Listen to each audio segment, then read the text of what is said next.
안녕하세요. 송세아입니다. 오늘의 사연을 여러분에게 전해드립니다. 공항 출국장 한복판에서 시어머니의 목소리가 터져 나오던 그날 아침, 저는 오피스텔 부엌에서 된장국 뚜껑을 열고 있었습니다. 10년 동안 한 번도 거르지 않고 그분의 새벽국을 끓여 바치던 제가 그날만큼은 내 딸 수진이의 국을 끓이고 있었습니다. 전화기 화면에 시어머니 번호가 떴을 때 저는 처음으로 차단 버튼을 눌렀습니다. 손가락이 떨렸습니다. 하지만 멈추지 않았습니다.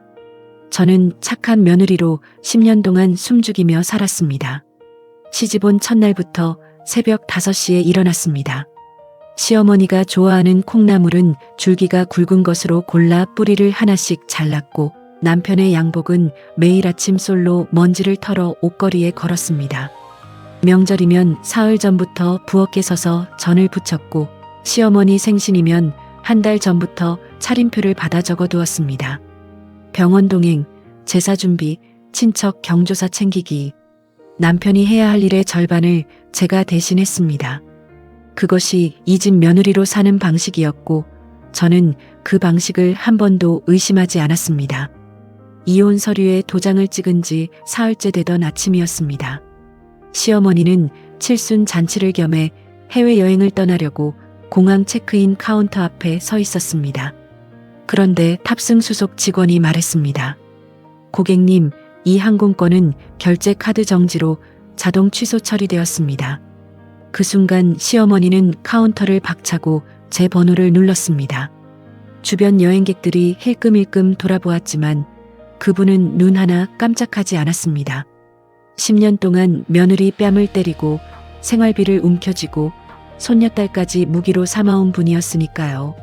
남편 명의 카드가 이혼 합의와 함께 정지된 것뿐이었습니다.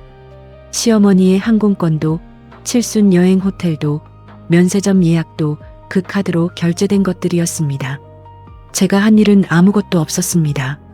하지만 그분은 처음부터 끝까지 제 탓이라고 확신하고 있었습니다. 10년 동안 늘 그래왔으니까요. 전화기 너머로 시어머니의 거친 목소리가 쏟아졌습니다. 감히 내 칠순 여행을 망쳐?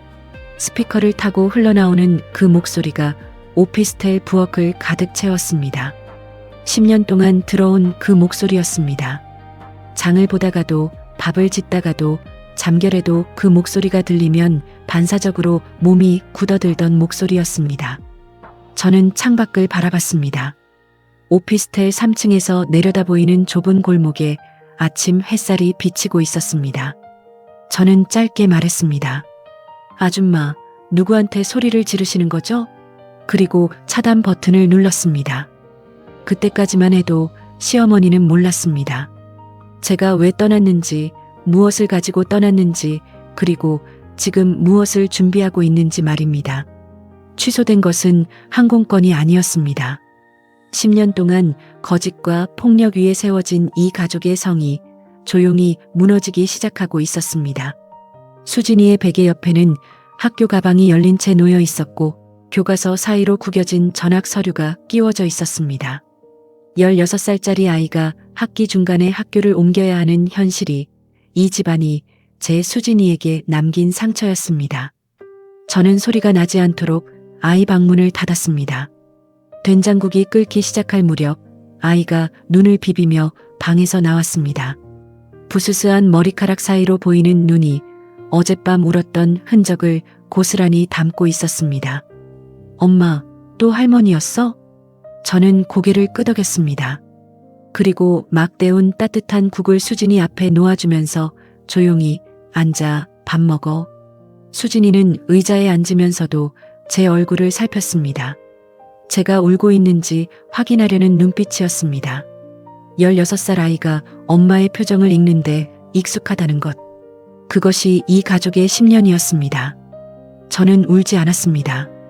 대신 수진이의 머리카락을 한번 쓸어 넘겨주고 자리에 앉아 숟가락을 들었습니다. 손끝이 아직 떨리고 있었지만 국을 떠서 입에 넣었습니다.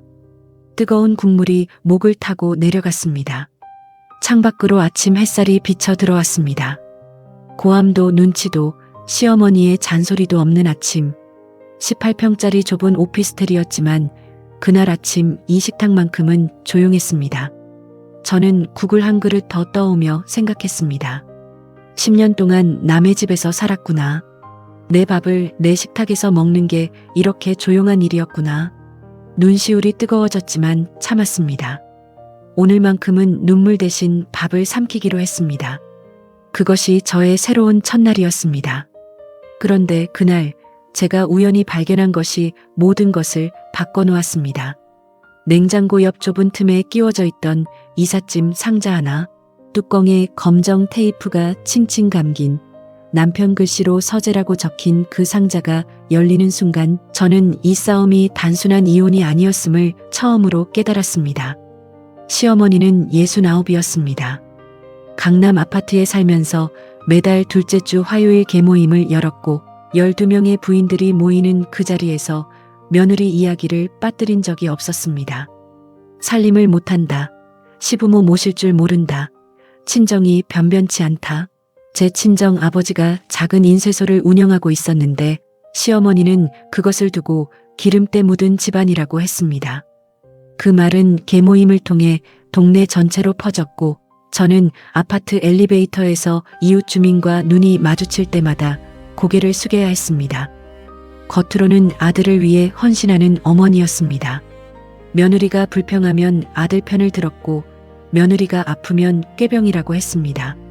하지만 시어머니의 진짜 관심은 아들이 아니라 아들의 통장이었습니다. 그것을 저는 너무 늦게 알았습니다. 남편은 45이었습니다. 회사 대표라는 직함을 달고 다녔고 대외적으로는 성실하고 능력 있는 사람으로 통했습니다. 하지만 집안에서 남편은 달랐습니다. 결혼 첫 해부터 제 통장을 자기 이름으로 바꾸게 했습니다. 월급이 들어오면 생활비 30만 원만 현금으로 쥐어줬고 나머지는 전부 남편이 관리했습니다. 마트에서 장을 보고 오면 영수증을 한 장씩 대조하며 물었습니다. 왜 두부를 2모 샀느냐?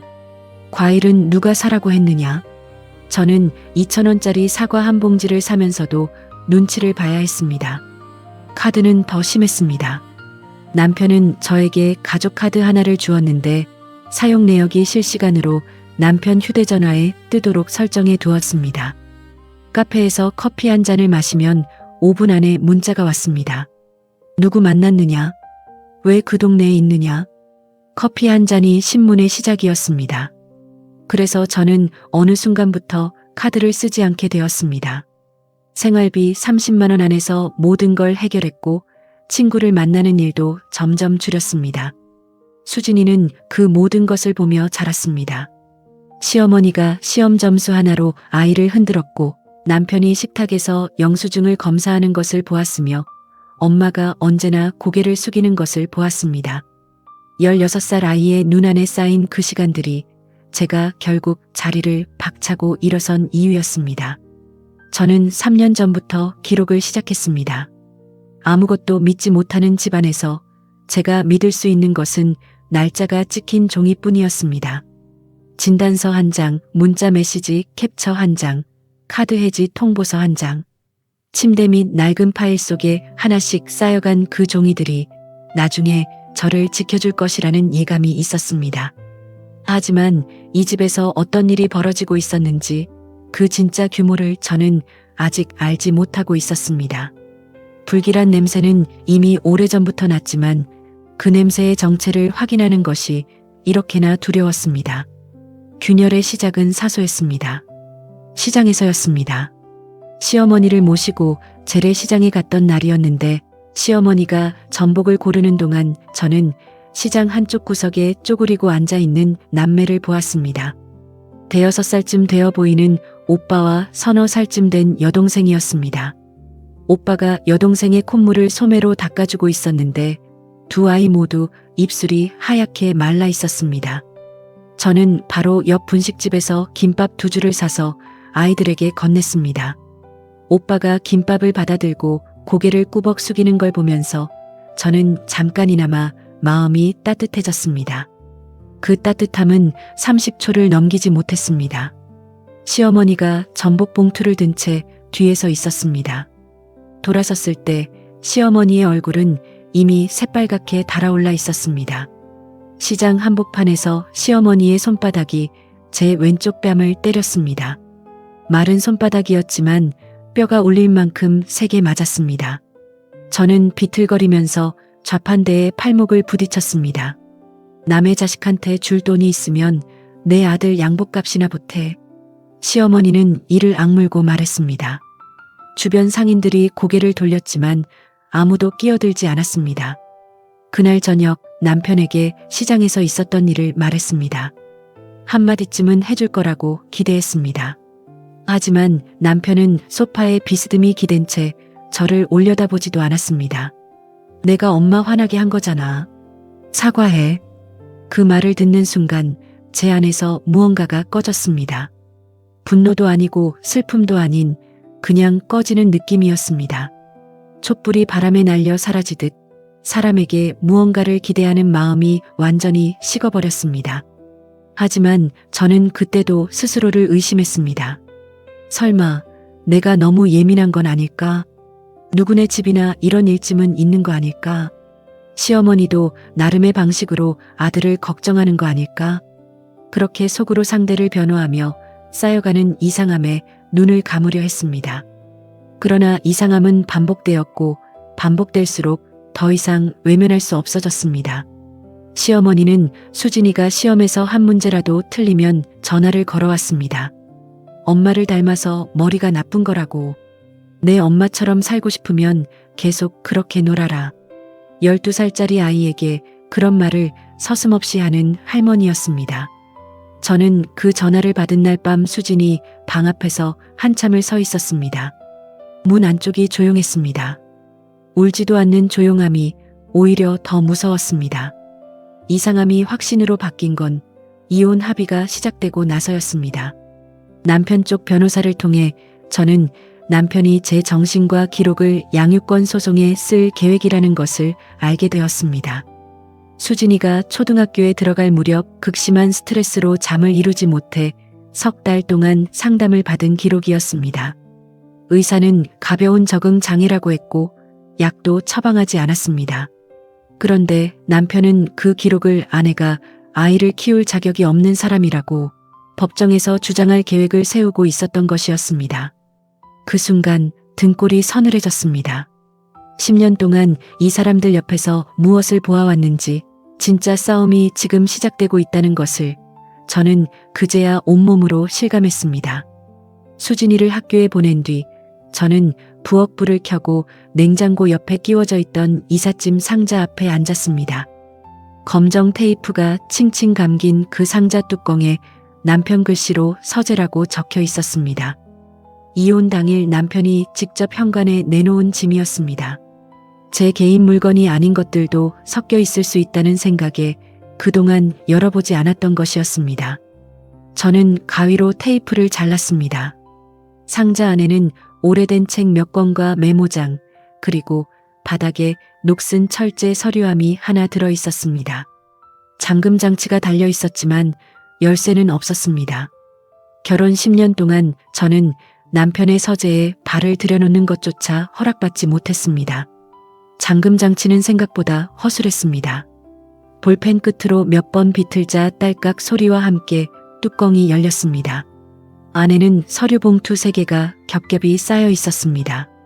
저는 첫 번째 봉투를 열었습니다. 안에서 나온 것은 엑셀표를 인쇄한 종이 12장이었습니다. 남편 회사의 법인 계좌에서 빠져나간 금액이 날짜 순으로 정리되어 있었습니다. 2019년부터 2024년까지 매달 일정한 금액이 같은 계좌로 이체되고 있었습니다. 금액은 적게는 300만 원, 많게는 1200만 원이었습니다. 받는 사람 이름이 인쇄된 글자가 작아서 처음에는 잘 보이지 않았습니다. 저는 부엌 불빛 아래로 종이를 가까이 가져갔습니다. 손이 멈췄습니다. 심장이 한 박자 건너뛴 것처럼 가슴이 철렁했습니다. 남편 회사 법인 계좌에서 시어머니 개인 계좌로 5년 동안 꾸준히 돈이 흘러갔던 것이었습니다. 총액을 대충 계산해 보니 3억 원이 훌쩍 넘었습니다. 저에게 생활비 30만 원을 쥐어주면서 영수증을 검사하던 남편이 자기 어머니에게는 매달 수백만 원씩 회사 돈을 빼돌리고 있었던 것이었습니다. 두 번째 봉투 안에는 법인 등기부 등본과 사업자 등록증 사본이 들어 있었습니다. 회사 이름은 처음 보는 것이었습니다. 대표이사 이름이 적혀 있었는데 이혼 과정에서 변호사를 통해 이름을 알게 된 남편의 내연녀였습니다. 등기부를 자세히 읽어보니 법인 설립일이 2021년이었고 자본금 출처가 남편 회사의 프로젝트 외주비 명목으로 되어 있었습니다. 실제 외주 용역은 없었을 가능성이 높았습니다. 남편이 회사 돈으로 내연녀의 사업체를 세워준 것이었습니다. 저는 종이를 쥔 손이 떨리는 것을 느꼈습니다. 분노가 아니었습니다. 이상하게도 분노보다 먼저 찾아온 감정은 허탈함이었습니다. 10년 동안 커피 한 잔 마시는 것도 신문 봤던 제가 그 돈이 어디로 흘러가고 있었는지도 모른 채 고개만 숙이고 있었다는 사실이 온몸에서 힘을 빼놓았습니다. 세 번째 봉투를 여는 손이 가장 많이 떨렸습니다. 안에는 휴대전화 메시지를 캡처해 인쇄한 종이 5장이 있었습니다. 남편과 내연녀가 주고받은 대화였습니다. 날짜는 올해 초 혼인 합의가 시작되기 직전이었습니다. 내연녀의 메시지가 먼저 눈에 들어왔습니다. 이혼할 때 양육권 가져와야지. 그래야 위자료도 안 줘도 되잖아. 남편의 답장이 바로 아래 있었습니다. 걱정 마. 예전에 우울증으로 정신과 다닌 적 있거든. 그 기록 가지고 밀어붙이면 돼. 저는 종이를 내려놓았습니다. 손가락 끝에서 피가 빠져나가는 것 같았습니다. 부엌 시계가 11시를 알렸습니다. 저는 서류함 앞에 무릎을 꿇은 채 한참을 움직이지 못했습니다. 눈물이 나올 줄 알았는데 나오지 않았습니다. 눈이 뜨겁고 목이 조여왔지만 울음은 터지지 않았습니다. 대신 가슴 한가운데에서 차가운 것이 천천히 퍼져나갔습니다. 분노도 슬픔도 아닌 얼음처럼 단단하고 투명한 감정이었습니다. 저는 휴대전화를 꺼냈습니다. 카메라를 켰습니다. 서류함 뚜껑, 봉투 3개, 엑셀표의 금액란, 법인 등기부의 대표이사 이름, 메시지, 캡처 5장. 한 장씩 빠뜨리지 않고 사진을 찍었습니다. 손이 떨렸지만 초점은 정확했습니다. 눈물 대신 셔터음이 부엌에 울렸습니다. 마지막 사진을 찍고 나서 저는 서류들을 원래대로 봉투에 넣고 서류함을 닫았습니다. 상자에 다시 넣은 뒤 옷장 안쪽 깊은 곳에 밀어 넣었습니다. 3년 동안 모은 기록 파일 옆자리였습니다. 진단서, 문자 캡처, 카드 해지 통보서, 그리고 오늘 밤 발견한 기록들이 나란히 놓였습니다. 저는 부엌 불을 끄고 어둠 속에 잠시 서 있었습니다. 창밖에서 가로등 불빛이 희미하게 들어왔습니다. 저는 제 2 손을 내려다봤습니다. 아까까지 떨리던 손가락이 어느새 멈춰 있었습니다. 이제 제 눈에는 눈물이 없었습니다. 대신 그 자리에 아주 차갑고 아주 또렷한 빛이 들어와 있었습니다. 이 싸움은 이제 제가 설계하는 것이었습니다.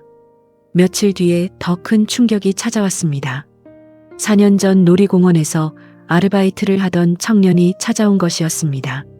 굶주린 아이에게 김밥 2줄을 건넸던 그 소년이 조금 더 마른 청년이 되어 낡은 점퍼 주머니에 손을 찔러 넣고 서 있었습니다. 청년이 꺼낸 것은 낡은 휴대전화였습니다. 재생 버튼을 누르자 여자 목소리가 흘러나왔습니다. 저는 그 목소리를 즉시 알아봤습니다. 10년 동안 매일 들었던 목소리, 시어머니였습니다. 야, 내가 너한테 뭐라고 했어? 잠깐 떨어뜨리면 정신 차리겠지, 그년이. 애가 다치면 자기가 얼마나 쩔쩔매는데. 그러면 내 말 안 듣겠어? 우유 봉투를 잡고 있던 손에서 힘이 빠져 봉투가 바닥에 떨어졌습니다. 저는 떨어진 봉투를 줍지 못한 채 청년의 휴대전화를 응시했습니다. 시어머니가 수진이를 일부러 다치게 하려고 누군가에게 지시한 것이었습니다. 며느리를 길들이기 위해 손녀를 도구로 쓰려 한 것이었습니다.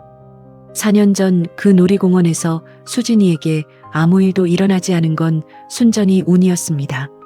잠깐 떨어뜨리면 그 말이 귓속에서 메아리 쳤습니다. 이제 이건 돈 문제가 아니었습니다. 제 아이를 해치려 한 사람에 대한 기록이 완성되어 가고 있었습니다.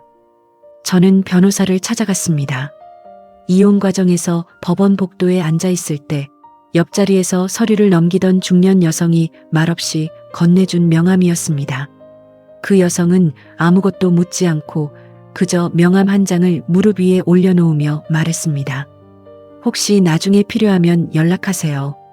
그때는 지갑 안쪽에 넣어두고 잊고 있었는데 서류함을 발견한 다음날 지갑을 정리하다가 다시 꺼내 들게 되었습니다. 변호사는 50살의 여성이었습니다. 짧게 자른 머리에 검정태 안경을 쓰고 있었고 악수할 때 소나기에 힘이 있었습니다. 저를 자리에 앉힌 뒤 물 한 잔을 직접 건네며 말했습니다. 천천히 말씀하세요. 시간은 충분합니다. 저는 파일 2개를 책상 위에 올려놓았습니다. 3년간 모아온 진단서와 문자 캡처, 카드 해지 통보서, 그리고 서류함에서 발견한 자금 이체 기록, 법인 등기부, 메시지 캡처 사진을 인쇄한 파일. 이야기하는 동안 목소리가 2번 떨렸지만 저는 끝까지 문장을 마쳤습니다. 변호사는 제가 말하는 동안 한마디도 끼어들지 않았습니다.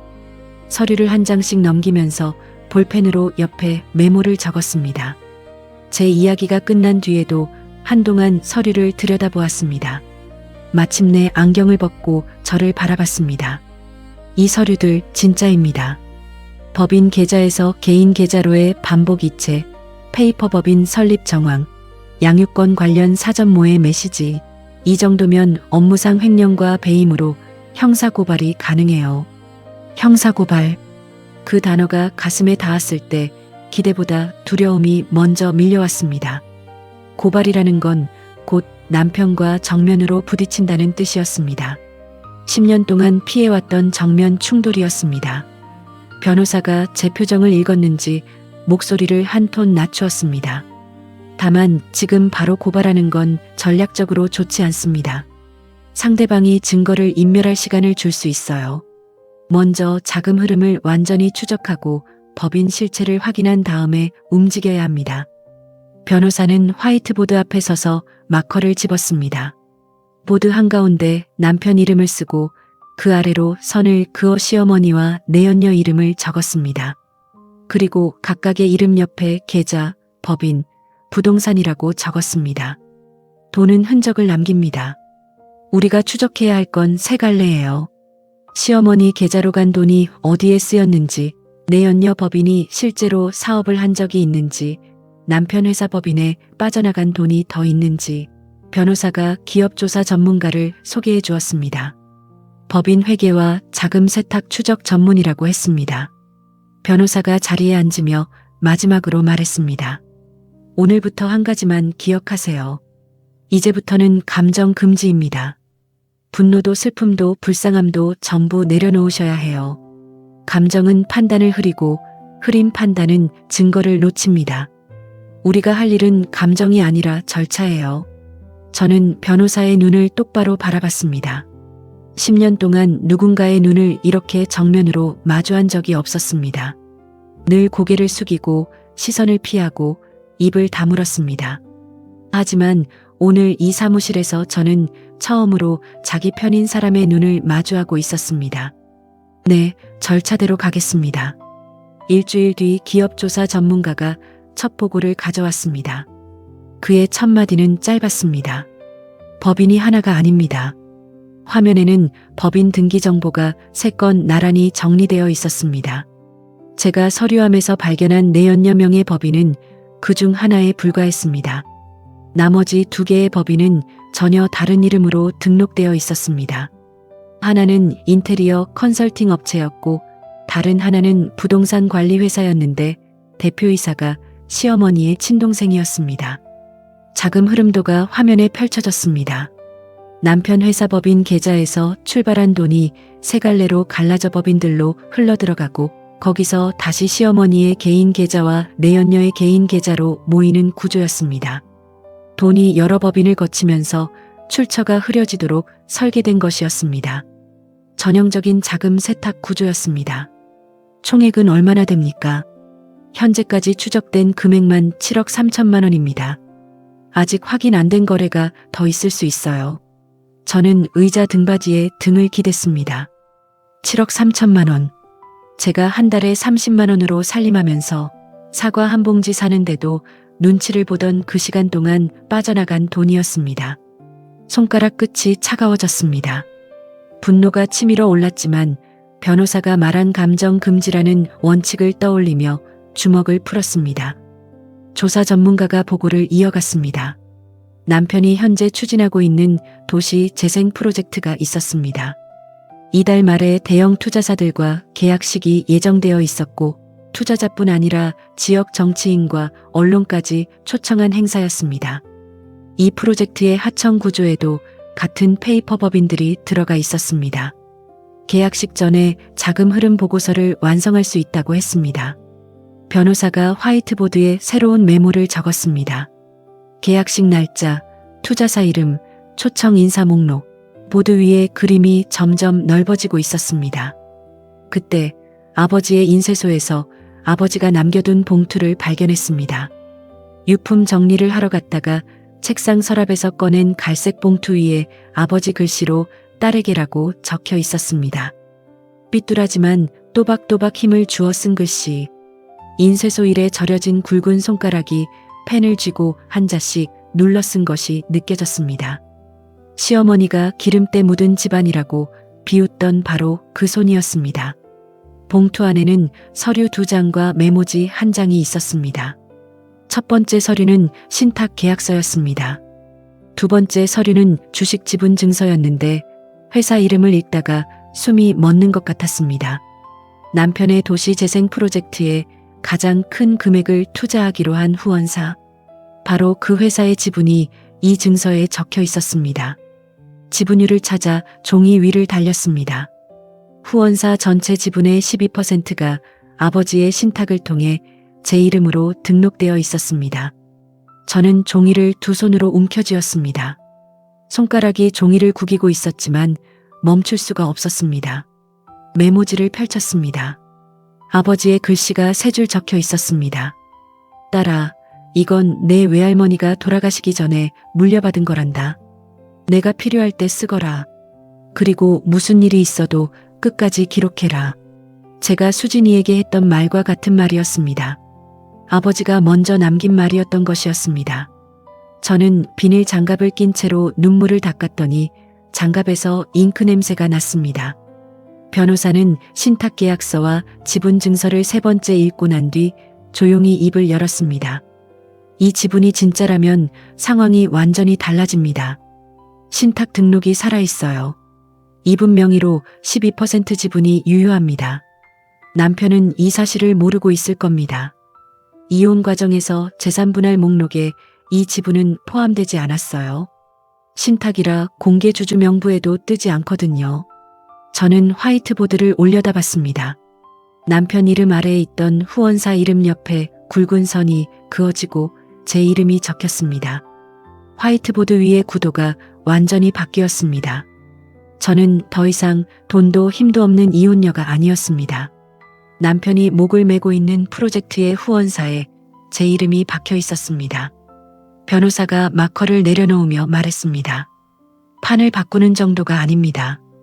뒤집을 수 있어요. 계약식 이틀 전 변호사 사무실이 작전실로 바뀌어 있었습니다.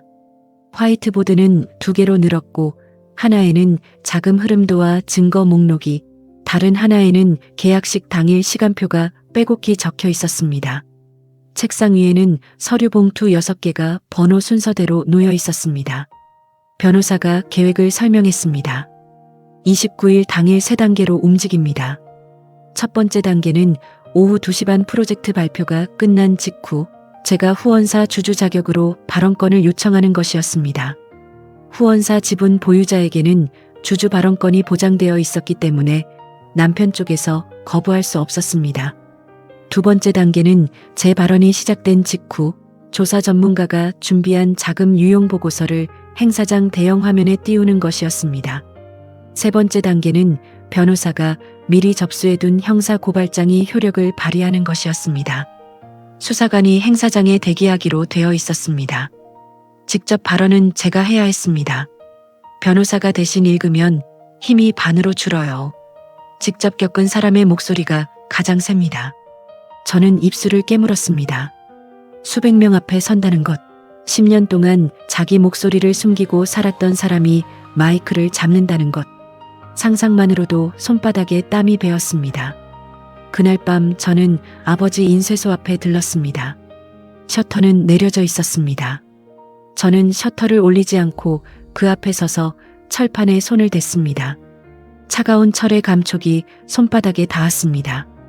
아버지는 이 셔터를 매일 아침 올렸습니다. 30년 넘게 새벽 5시에 일어나 인쇄소 셔터를 올리고 기계에 기름을 치고 종이를 넣었습니다. 대단한 것을 인쇄한 적은 없었습니다.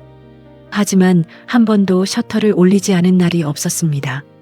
저는 셔터에서 손을 떼고 한 발짝 물러섰습니다. 골목에 바람이 불었습니다. 가슴 안에서 무언가가 자리를 잡는 느낌이 들었습니다. 두려움이 사라진 것은 아니었습니다. 하지만 두려움 옆에 다른 감정이 나란히 서 있었습니다. 확신이었습니다. 저는 휴대전화를 꺼내 변호사에게 메시지를 보냈습니다. 계약식에 가겠습니다. 전송 버튼을 누르는 손가락이 떨리지 않았습니다. 29일 오후 1시 50분, 컨벤션 로비는 사람들로 북적이고 있었습니다. 양복을 차려입은 투자사 임원들, 카메라를 맨 기자들, 지역구 정치인 보좌관들이 안내 데스크 앞에 줄을 서 있었습니다.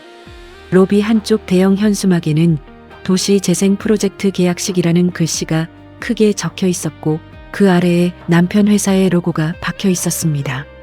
저는 검정색 재킷에 흰 블라우스를 입고 입구에 서 있었습니다. 주머니 안에는 접힌 발언문이 들어 있었고 가방 안에는 증거 봉투 6개가 번호 순서대로 정리되어 있었습니다. 수진이가 로비 카페 의자에 앉아 저를 바라보고 있었습니다. 행사장 안에는 들어올 수 없었지만 끝나면 바로 만날 수 있도록 로비에서 기다리기로 했습니다. 엄마, 잘하고 와. 저는 수진이의 손을 한번 꽉 쥐었다 놓았습니다. 아이의 손에서 온기가 전해졌고 그 온기가 팔을 타고 가슴까지 올라왔습니다. 행사장 안으로 들어갔습니다. 안내 데스크에서 초청장을 보여주자 직원이 좌석 번호가 적힌 명찰을 건넸습니다. 후원사 주주.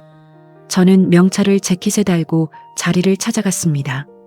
무대 왼쪽 첫 번째 좌석에 남편이 앉아 있었습니다. 감색 양복을 입고 감색 넥타이를 메고 있었습니다. 다리를 꼬고 앉아 옆 사람과 웃으며 이야기하고 있었습니다. 자신감이 넘치는 얼굴이었습니다. 오늘이 자기 인생 최고의 날이 될 거라고 믿고 있는 얼굴이었습니다. 남편의 시선이 객석을 훑었지만 저에게 닿지는 않았습니다. 오후 2시 행사가 시작되었습니다. 사회자가 프로젝트 개요를 설명했고 남편이 연단에 올라 발표를 시작했습니다. 화면에는 건물 조감도와 투자 수익 예측 그래프가 지나갔습니다. 투자사 임원들이 고개를 끄덕이고 기자들이 카메라 셔터를 눌렀습니다. 저는 두 손을 무릎 위에 올려놓은 채 발표가 끝나기를 기다렸습니다. 주머니 안에서 발언문이 땀에 젖어가고 있었습니다. 2시 25분 발표가 끝났습니다. 사회자가 질의응답 시간을 알렸습니다. 저는 숨을 한번 깊이 들이마시고 손을 들었습니다. 후원사 주주로서 발언을 요청합니다. 행사장이 조용해졌습니다. 사회자가 제 명찰을 확인하고 연단 앞 보조 마이크 쪽으로 안내했습니다. 제가 자리에서 일어나 통로를 걸어가는 동안 남편의 시선이 저에게 닿았습니다. 남편의 표정이 변했습니다. 자신감이 걷히고 그 자리에 당혹이 번지는 것이 보였습니다. 입이 반쯤 벌어졌고 의자 팔걸이를 쥔 손가락이 하얗게 질렸습니다. 저는 마이크 앞에 섰습니다. 300여 명의 시선이 저에게 쏠렸습니다. 다리가 떨렸습니다. 마이크를 잡은 손이 떨리는 것이 객석에서도 보일 만큼이었습니다. 저는 주머니에서 발언문을 꺼내려다가 멈췄습니다. 종이를 보지 않기로 했습니다. 이 말은 종이에서 읽는 것이 아니라 가슴에서 꺼내야 했습니다. 저는 이 회사 대표의 전 배우자이고 이 프로젝트 후원사의 지분 보유자입니다. 객석이 술렁였습니다. 남편이 의자에서 반쯤 일어섰습니다. 저는 남편을 보지 않았습니다. 객석 너머 뒤쪽 조사 전문가가 앉아 있는 방향을 향해 가볍게 고개를 끄덕였습니다. 대형 화면이 바뀌었습니다. 남편의 발표 자료 대신 자금 흐름도가 나타났습니다. 법인 계좌에서 시어머니 개인 계좌로, 페이퍼 법인 3곳으로, 그리고 내연녀의 개인 계좌로 흐르는 화살표가 화면 가득 펼쳐졌습니다. 날짜와 금액이 크고 선명하게 적혀 있었습니다. 객석에서 웅성거림이 터져나왔습니다. 투자사 임원들이 서로를 돌아보았고 기자들이 카메라를 화면으로 돌렸습니다. 지금 화면에 보이는 것은 이 회사 대표가 법인 자금을 유용한 내역입니다. 올해까지 7억 3천만 원이 실체 없는 법인들을 거쳐 개인 계좌로 흘러갔습니다. 이 프로젝트의 하청 구조에도 같은 페이퍼 법인이 포함되어 있습니다. 남편이 자리에서 완전히 일어섰습니다. 얼굴이 불그락푸르락 변하고 있었습니다. 이게 무슨 짓이야? 지금 당장 화면 꺼. 남편의 목소리가 마이크 없이도 행사장 전체에 울렸습니다. 하지만 아무도 화면을 끄지 않았습니다. 행사 진행 요원들은 상황을 파악하지 못한 채 서로의 얼굴만 바라보고 있었습니다. 저는 남편의 고함에 흔들리지 않았습니다. 마이크를 잡은 손의 떨림이 멈추어 있었습니다. 10년 동안 이 목소리에 움츠러들었던 몸이 오늘은 움츠러들지 않았습니다. 화면이 다음 장으로 넘어갔습니다.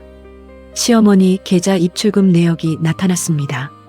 백화점 결제, 면세점 결제, 해외 송금 내역이 날짜 순으로 정리되어 있었습니다. 이 돈의 일부는 대표의 어머니 계좌로 흘러갔고 명품 구매와 해외여행에 사용되었습니다. 객석 뒤쪽에서 누군가의 휴대전화 알림이 연달아 울렸습니다. 기자들이 실시간으로 기사를 송고하고 있는 것이었습니다. 투자사 임원 한 명이 자리에서 일어나 출입구 쪽으로 걸어가기 시작했습니다. 뒤이어 2명이 더 일어섰습니다. 바로 그 순간 행사장 뒤쪽 문이 열렸습니다. 양복을 입은 남자 2명이 들어왔습니다. 가슴에 신분증을 달고 있었습니다. 수사관이었습니다. 변호사가 그 뒤를 따라 걸어 들어왔습니다. 변호사의 손에는 서류 봉투가 들려 있었습니다. 수사관 한 명이 무대 위로 올라가 남편 앞에 섰습니다. 업무상 횡령 및 배임 혐의로 동행을 요청합니다. 남편의 무릎이 꺾이는 것이 보였습니다. 의자 등받이를 잡으려 했지만 손이 미끄러졌습니다. 감색 양복의 어깨가 축 처졌고 아까까지 자신만만하게 웃던 얼굴에 공포가 번졌습니다. 남편의 입술이 무언가를 말하려고 움직였지만 소리는 나오지 않았습니다. 객석에서 카메라 셔터 소리가 빗발쳤습니다. 그 순간 제 휴대전화가 진동했습니다. 조사 전문가가 보낸 메시지였습니다. 짧은 문장 하나가 적혀 있었습니다. 시어머니 계좌 방금 전면 동결 처리 완료. 저는 화면을 보며 천천히 숨을 내쉬었습니다. 심장은 여전히 빠르게 뛰고 있었지만 손은 더 이상 떨리지 않았습니다. 마이크를 내려놓으려는데 행사장 뒤쪽에서 낯익은 목소리가 들렸습니다. 저는 그 목소리를 바로 알아봤습니다. 시어머니가 제 이름을 불렀습니다. 언제 행사장에 들어온 것인지 객석 뒤쪽 통로에 서 있었습니다.